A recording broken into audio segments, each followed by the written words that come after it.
Assalamualaikum warahmatullahi wabarakatuh. Baik, di sini saya Evi Triwulandari, NIM 250211105756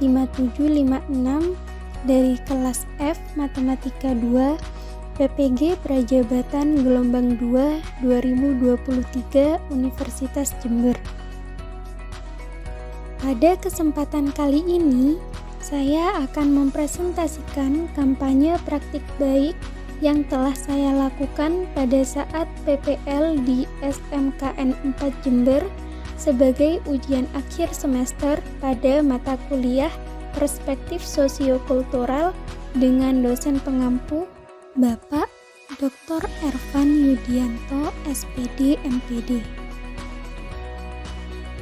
Adapun judul praktik yang saya lakukan yaitu penerapan pembelajaran scaffolding pada Zone of Proximal Development atau ZPD dalam memenuhi kebutuhan belajar peserta didik kelas 10 PM1 SMKN 4 Jember.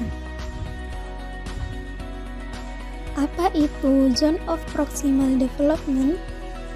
Pada kesempatan pertama ini, saya akan menjelaskan mengenai pengertian dari Zone of Proximal Development atau ZPD.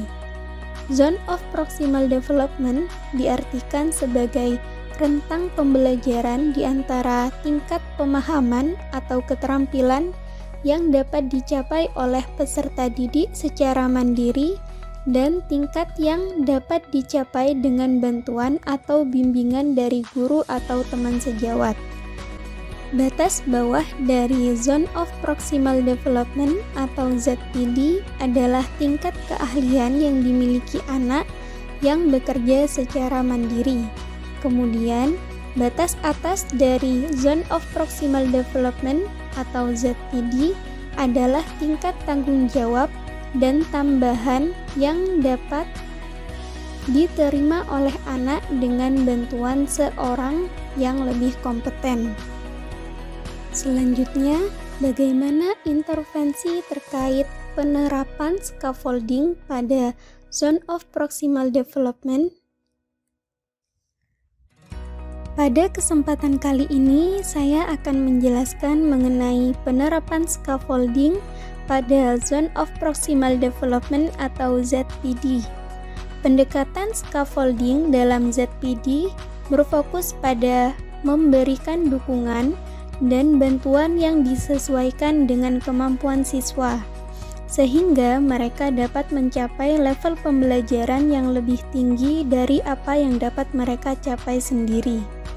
Strategi yang dapat diterapkan dalam scaffolding ZPD antara lain memberikan petunjuk, contohnya pengulangan dan umpan balik yang membantu siswa menyelesaikan tugas-tugas yang berada di luar kemampuan mereka saat ini.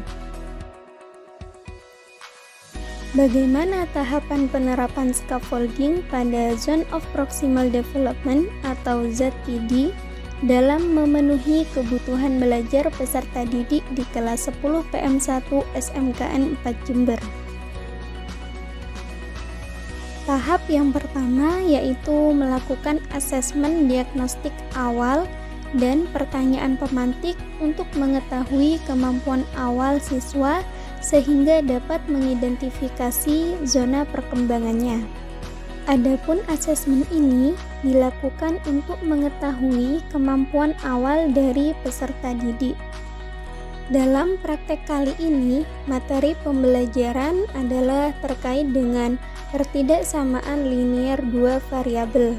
Jadi, asesmen yang digunakan adalah asesmen diagnostik awal terkait dengan materi pertidaksamaan linear dua variabel.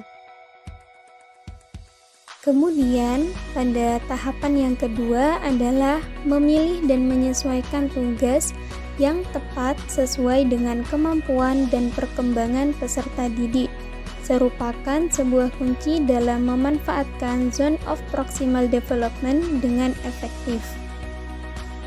Pada tahap yang ketiga adalah memfasilitasi peserta didik dalam kolaborasi dan kerja kelompok untuk memanfaatkan zone of proximal development peserta didik. Adapun tahap yang keempat yaitu membantu peserta didik yang kesulitan dengan memberikan scaffolding atau bantuan yang tepat sesuai dengan zona perkembangannya. Dan pada tahap yang terakhir yaitu melibatkan siswa secara aktif dalam menyelesaikan suatu permasalahan. Hasil yang dicapai terkait penerapan scaffolding pada Zone of Proximal Development atau ZPD yang pertama yaitu peserta didik lebih aktif dalam pembelajaran. Yang kedua, peserta didik berani untuk menyampaikan pendapatnya. Yang ketiga adalah peningkatan keterampilan dalam bekerja sama, dan yang terakhir yaitu pembelajaran menjadi bermakna dan menyenangkan. Bagaimana replika dari penerapan scaffolding pada Zone of Proximal Development atau ZPD dalam memenuhi kebutuhan belajar peserta didik kelas 10 PM1 SMKN 4 Jember? Nah, pada bagian kali ini adalah replika dan kesimpulan.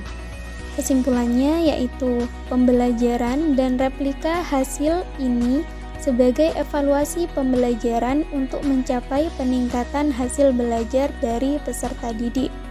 Peran guru berfungsi sebagai motivator dan mediator untuk membantu peserta didik dalam mencapai zona perkembangan aktual mereka. Kegiatan kolaborasi dengan teman sejawat yang lebih ahli memberikan dampak untuk meningkatkan zona perkembangan aktualnya. Tanggung jawab penuh bagi peserta didik untuk dapat mengelola pemahamannya dengan baik, walaupun kegiatan pemahaman dibutuhkan dari kegiatan bersama dengan orang lain. Dengan penerapan scaffolding secara kedepannya, kemampuan peserta didik dapat berkembang lebih maju, sehingga dapat mencapai tujuan pembelajaran. Karena dengan scaffolding, peserta didik dapat mengurangi kesulitan ketika memahami materi pembelajarannya. Baiklah, sekian presentasi dari saya. Mohon maaf jika terdapat kesalahan, kurang lebihnya saya mohon maaf. Wassalamualaikum warahmatullahi wabarakatuh.